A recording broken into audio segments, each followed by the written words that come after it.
Welcome to the Selling Show, where we unpack, repack, and break down exactly how CEOs, founders, and senior executives sell their ideas, point of view, and personal brand to the people who matter most. This is your host, David Newman, and you are in the right place if you want to build market eminence, amplify your influence, and attract high-value prospects, investors, partners, talent, and media opportunities with less chasing and more confidence. Let's go.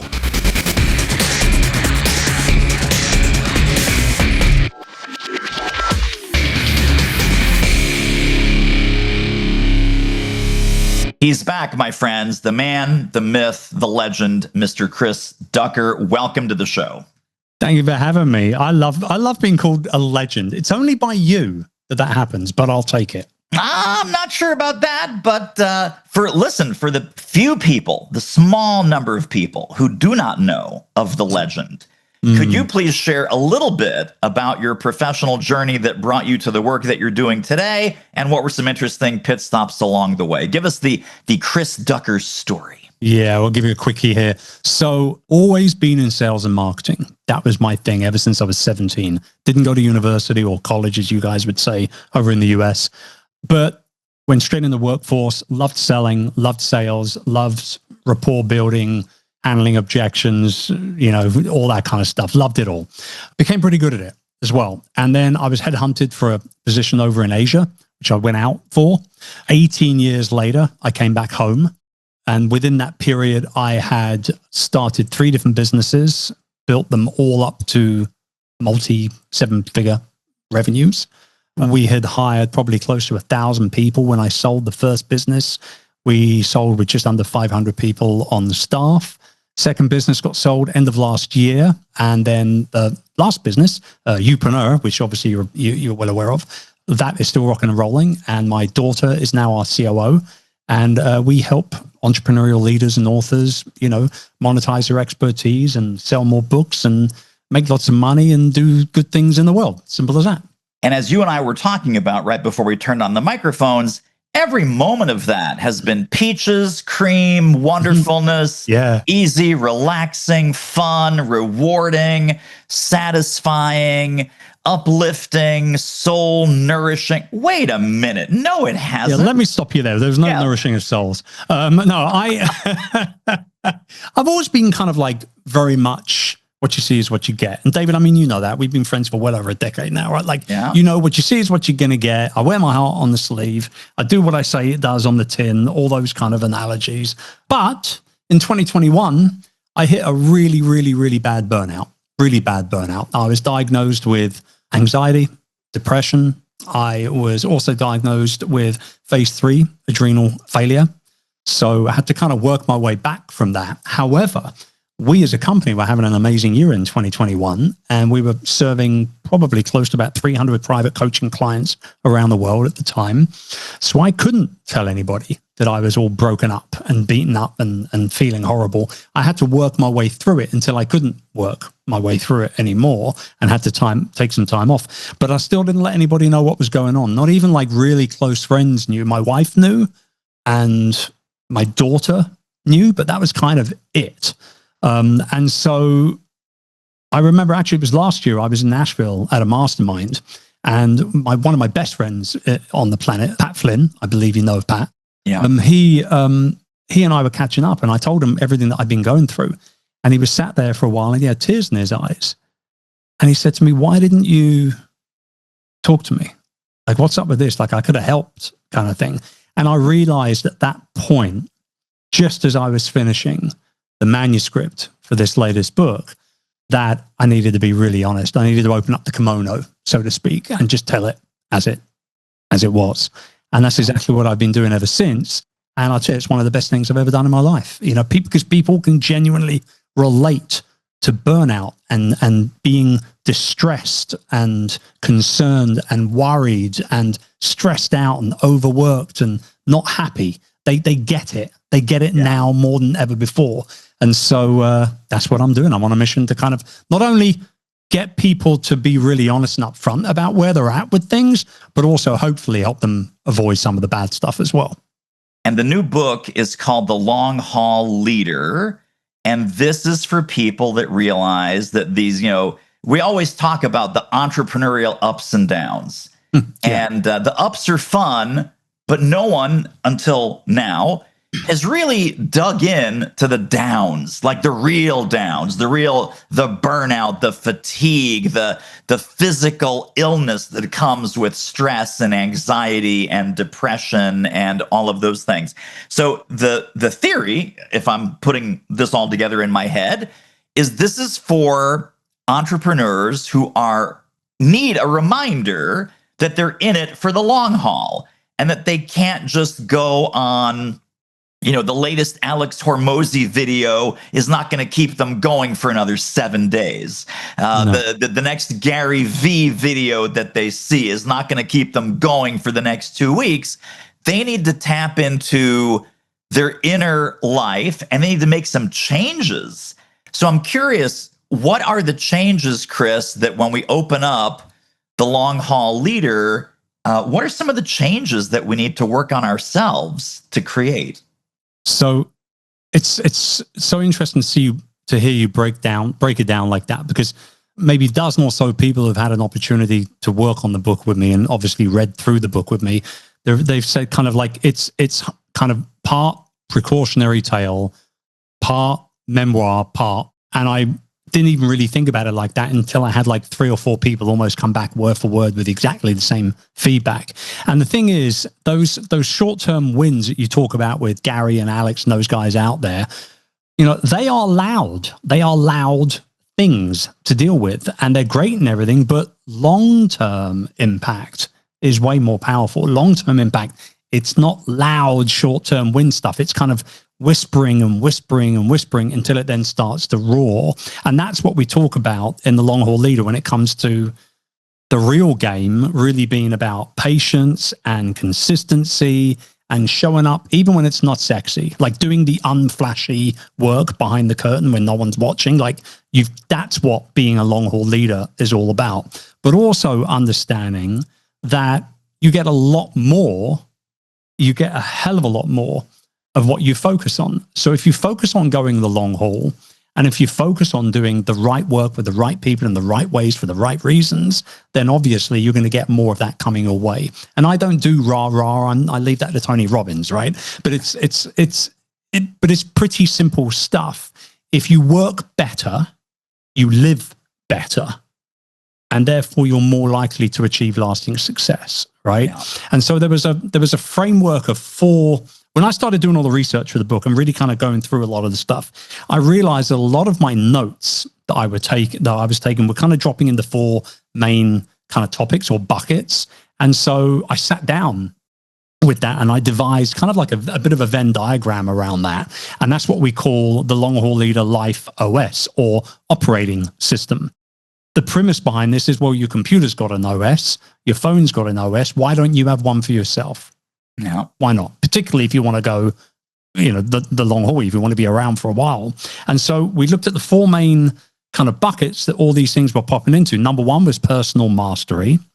Number 2 was love and relationships. Number 3 was impactful work. And then number 4, quite interestingly, was hobbies and pastimes. And once I started delving into these things a lot more, I realized just how much was missing in my life. Just how much was missing in my life. It wasn't just the fact that I'd been burnt out. It was the fact that I was doing the wrong work for the wrong people. Sure, I was making money, but I wasn't particularly happy doing it. I had 0 hobbies. I wasn't doing anything. When I wasn't at work, I was with my family. Now, don't get me wrong, that's lovely and everything. But it's been proven over and over and over again that high performers need to have something that helps them recover on their own, something that's just for them. I mean, David Solomon, who's the CEO of Goldman Sachs, for example, he's a DJ. He's known as DJ D Sol, and he gets booked out at like festivals and stuff, right? So if Solomon at Goldman Sachs needs something to be able to blow off some steam, we all do. And part of the research we did, there's actually a Forbes survey, and this is unbelievable. I couldn't even believe this when I read this in this survey report, that hobbies, particularly creative hobbies, so things like DJing or photography or art or, gardening, something that's creative, all these types of hobbies, they will boost your overall performance by as much as 30% as an entrepreneur if you engage in them for a minimum of 2 hours a week. So go get a hobby. I become 30% better at what you're doing by just simply getting a hobby, right? So there was a lot of research we did. A lot of this stuff all comes down to, however, making the right choices at the right time. And unfortunately, as entrepreneurs, a lot of us, we make the wrong choices at the wrong times more often. And so that's where the handbook comes into play as well. So this is so great. I mean, we could go a whole bunch of different directions. Before we turned on the microphones, you and I were talking about, we're kind of just catching up in general, but we were talking about seasons of life. Yeah. So for example, young entrepreneur, 28, 30 years old, small kids at home.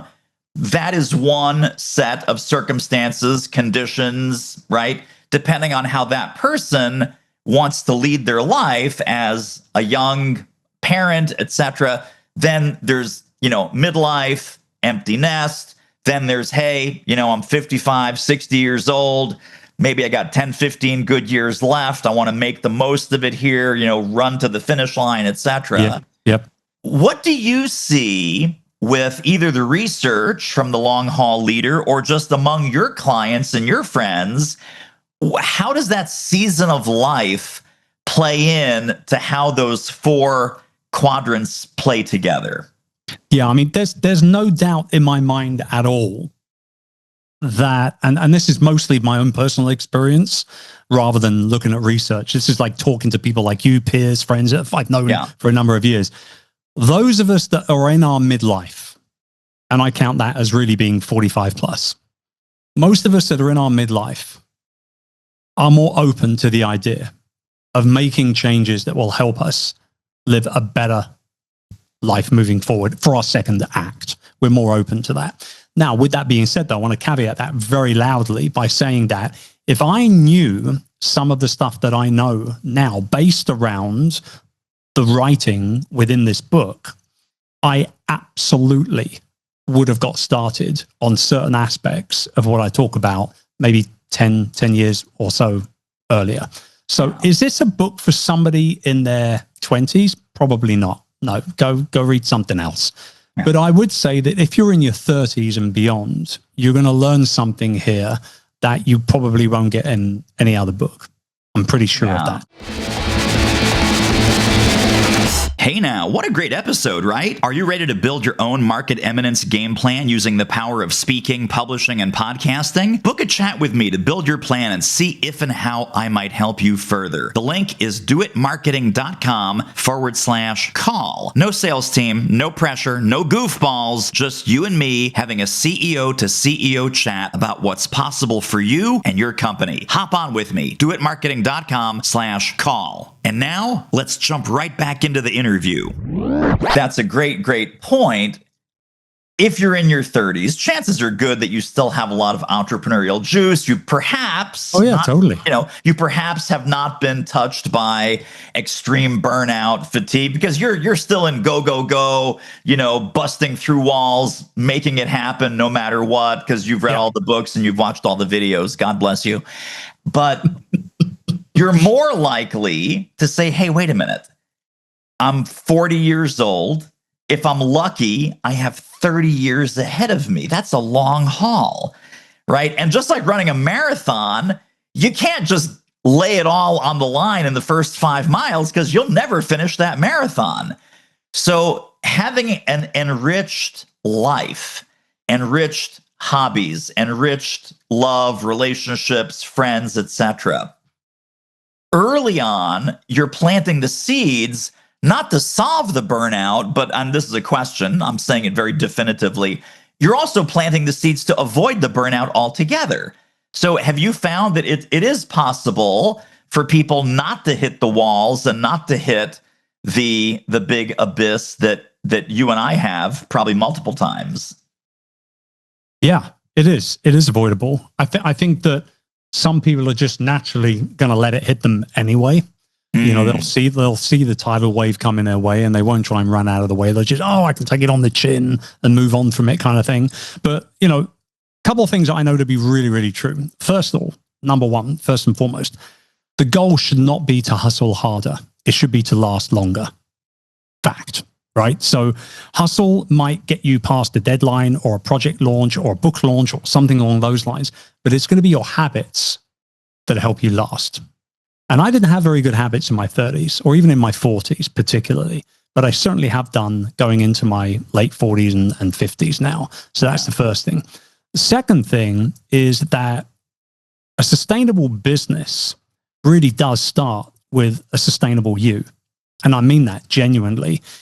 Your habits, like I said, your boundaries, the energy that you bring to the very core, the very foundation of everything that you want to achieve comes down to you, like I said, understanding the importance of recovery, understanding the importance of self-care, and that it's not selfish. It's actually a very strategic thing. The fact is that you don't have to break in order to justify taking a break.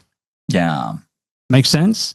Absolutely. And so, you know, for me, it's not, and this has changed. Again, this is pure Purloin experience. It's changed.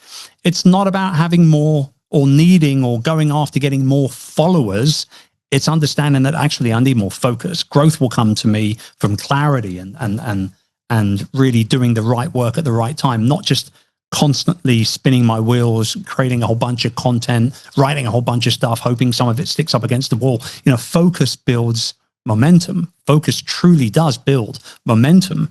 And when you start distracting yourself with all the bells and the whistles and the shiny objects and all the rest of it, that drains that momentum, right? And so that is at the very core of what it means to be a long haul leader, is somebody who is all about going the distance in business and in life, because you can have both. I want to talk about what you just said about the hustle, the followers. In certain internet marketing circles, and we're not going to name names, although we could because we both know the same people, but we're not going to name names. There is a huge focus on the next video, the next webinar, the next launch, the next cart open, the next, you know, I got to be on Instagram. I got to show my beautiful, amazing life. I got to show me on vacation over here in Aspen, Colorado, and in Monaco. And I got to show people my cute dog and my beautiful wife in a bathing suit, my beautiful husband in a bathing suit, whatever it is. I call that, and I got so hit by this, Chris. You are singing my song here, my friend. I called it the perpetual monkey show. The perpetual monkey show, where we're always promoting, we're always broadcasting, we're always enrolling. Because that, you know, unless you have a guide and a guidebook like the one you've provided and the one who you are, it's very easy to fall into this perpetual, endless monkey show. Yeah. So knowing that it's not about the likes, knowing that it's not about, oh my God, I had 300 people on my webinar last month. I want 500 people on my webinar this month. I want 700 people on the next webinar next month. That never ends. It's a game you can never win. How do we deprogram ourselves from that? Well, I think it's very hard, particularly in today's world, because if you think about it from a kind of a very logical perspective, and I don't claim to be the most logical man on the planet, but try and think about it from a logical perspective. We have never been any more connected in the history of civilization than we are today, right? Yeah. Yet I was just at a restaurant yesterday after church with my family having lunch, and there was a family on the other side of the restaurant, mom, dad, 3 kids. All of them were sitting there on their devices, not talking. And I said to my wife, you know what, like this is the reason why I have little rules like no phones at the dinner table, and, you know, every Sunday, you know, there's no video game time with your buddies or anything like that on Sundays. Like Sunday's family day, we go out for walks in nature and We do all these things. So the reason why is because I want us to stay connected properly as a family. Now, I'm not saying that we're perfect. We're not. We're certainly not. But I mean, we had to put those rules in place, right? But what I'm getting at is we've never been any more connected as we are today. But we're so horribly disconnected. And the reason why is because we've gotten used to this doom scroll way of living through other people's lives and their lenses. And we all know that social media, at the very best of times, is nothing but a highlight reel for the majority of the folks that are on, using them consistently, right? So they're only putting the good stuff up there anyway. We don't see all the other bad stuff that happens, and there's plenty of it for plenty of us. And so, if you'd have looked at my Instagram profile in 2021, it would have looked amazing. It wouldn't have told you about the fact that, I'd wake up some mornings crying, right? But 2 hours later, my team would be posting something out about a new program that's just launched. You know what I mean? So I'm with you. You're preaching to the choir here on this.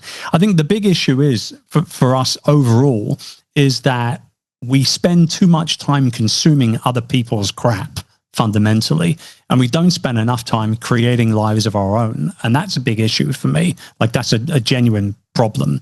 And I kind of feel like if you want to build something that lasts, you need to build a life that's worth lasting as well, right? And so, right now, for example, we're in the process of closing on a piece of land. There's about 7 acres or so of land here in the countryside. And the plan is, people have been asking, are you going to build on it? What are you going to do with it? Nothing. I'm doing nothing. I'm doing nothing to it. I'm giving it back to nature. And then me and my family and our friends are going to use it as our own private nature reserve. That's what I'm doing with it. Yeah. So this is creating little bits, little windows that we can jump through as and when we need that time away and things like that. This is the way that a long haul leader thinks. It's not about going harder, faster. It's about slowing down and sticking around for a lot longer.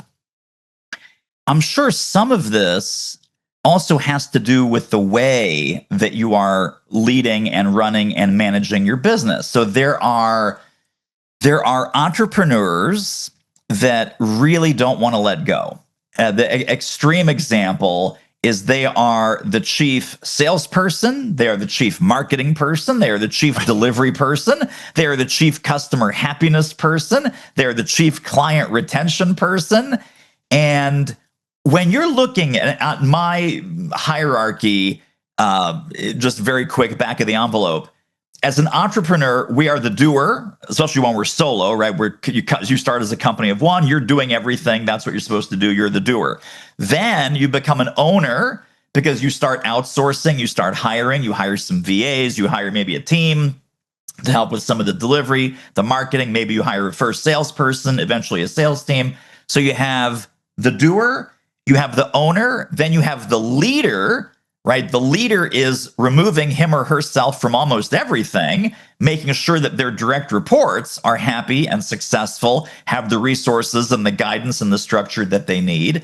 And then ultimately you become an investor. So again, you're selling the business, you're investing in some other businesses, but you're now pure brain and dollars are going to work for you. Your hands are no longer doing all the work for you.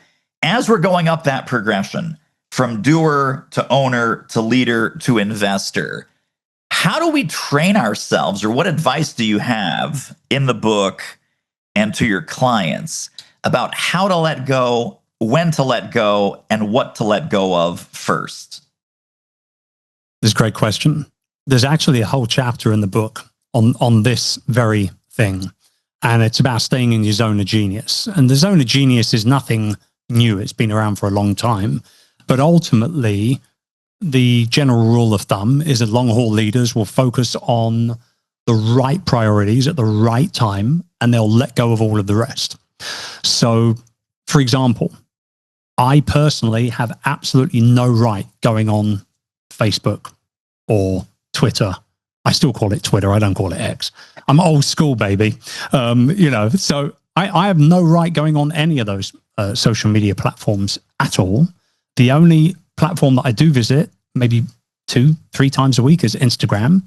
And that's generally because we do use it as a marketing tool for a couple of our services, and people like to hear from me directly. And if that's that case, I can shoot them quick videos. It's all right, no problem at all. Yeah. So I go in 2 or 3 times a week and just do that. But other than that, my team handles all of my social media because it's not in my zone of genius.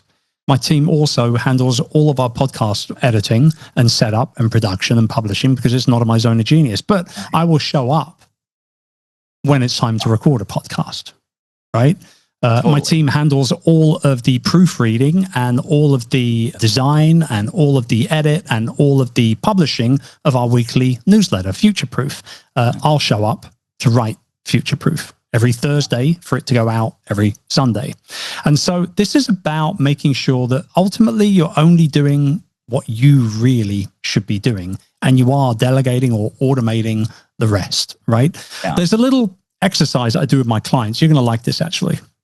I call it the stop, stay, start audit.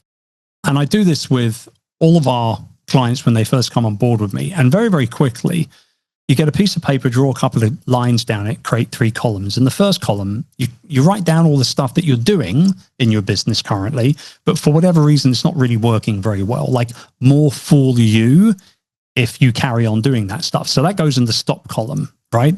The second column is all the stuff that is working quite well. But if you were to just to tweak 1% here, 3% there, 1% here, these little things would compound, and ultimately it would turn into a much, much more of a fruitful business for you, right? So that stays, that goes in the stay column, right? Because we can tweak little things, not changing them so much, but tweaking them.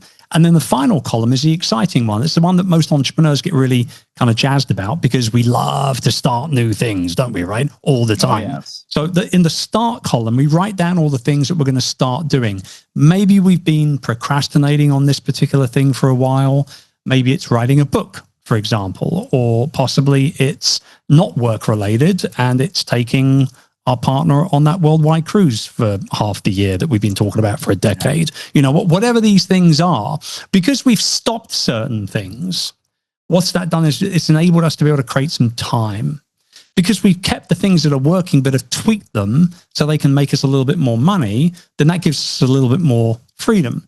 But because we've got that time and that freedom doesn't necessarily mean that we should start everything that we have on that list. It's about coming up the list initially and then picking 1 or 2 projects to work on at any given time.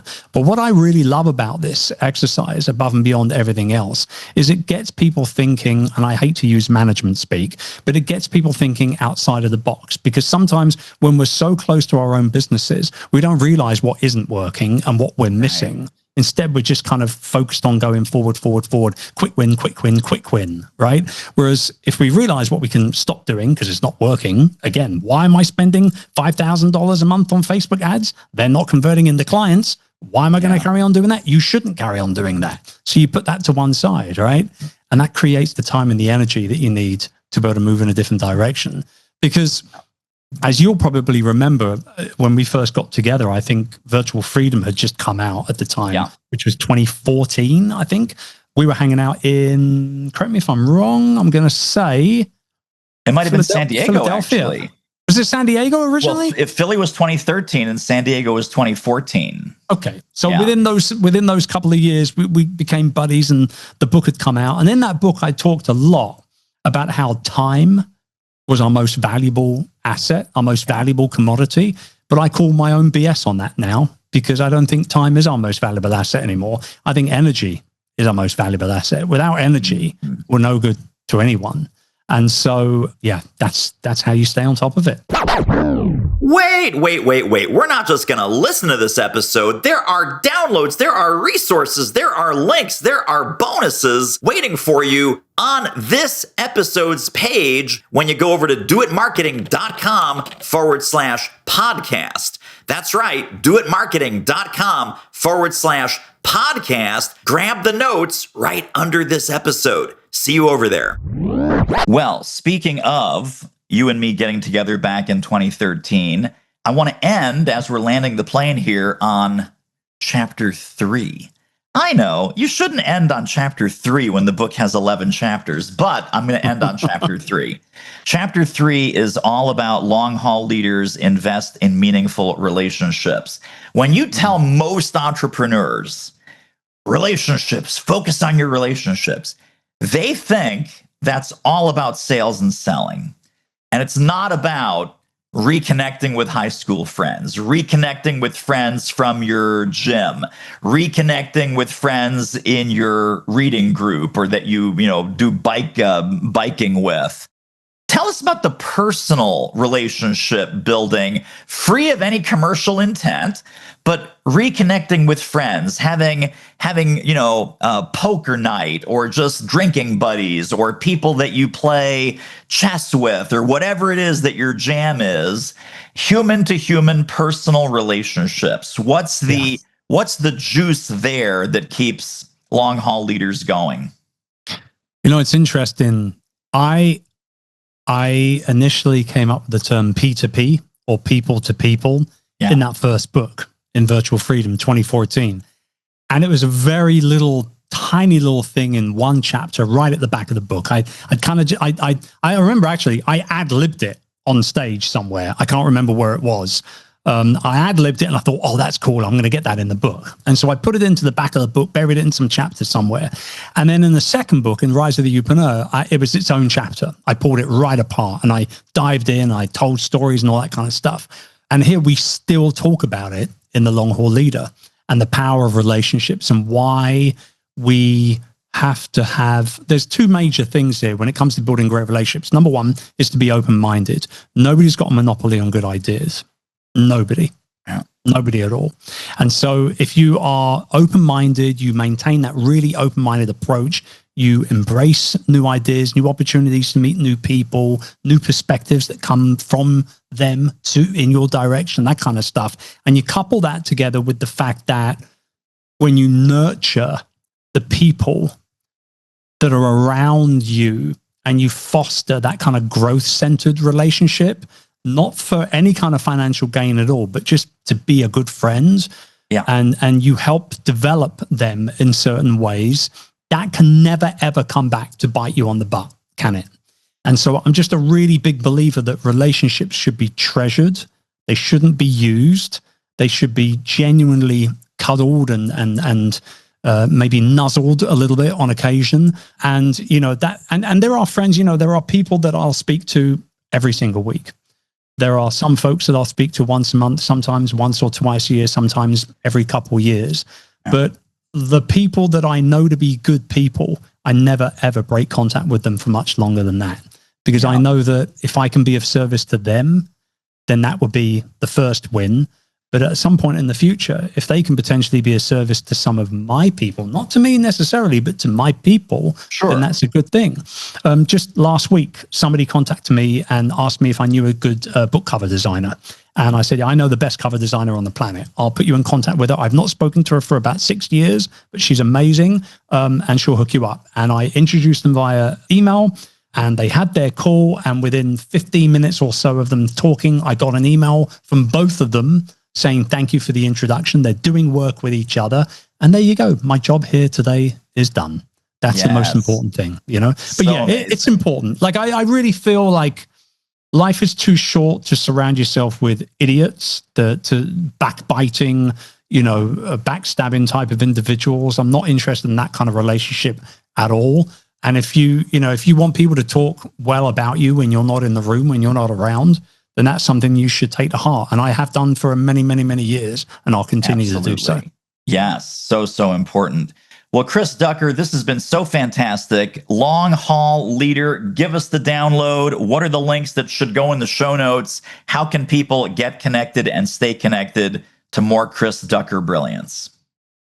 So if anybody wants to order the book, they can go to longhauleader.com. And if they order it before September 2, which is our publication date, and they send us a copy of the receipt, or the info is on that page, we're going to send them a whole bunch of bonuses, about $600 worth of bonuses. There's some training videos and downloadable documents and all that good stuff to kind of help you take the lessons in the book and kind of put them on a bit of steroid action and to kind of kick things off. So longhauleader.com, or if they want to connect with me, they can do so at chrisducker.com. Nice and easy. Excellent. All right, my friend. I appreciate you. This has been so valuable. I think you and I saved some lives today. This was really great. Even if you just saved one, that would be great, wouldn't it? It really would. And it could be mine, by the way. It could be both of ours. I was about to say. Exactly. All right, my friend. Thank you again. Thank you, buddy. And that wraps up another episode of The Selling Show. Hey, tell you what, if you like us, rate us and review us on Apple Podcasts, subscribe, tell a friend, go grab the notes and downloads and extras at thesellingshow.com. See you next time.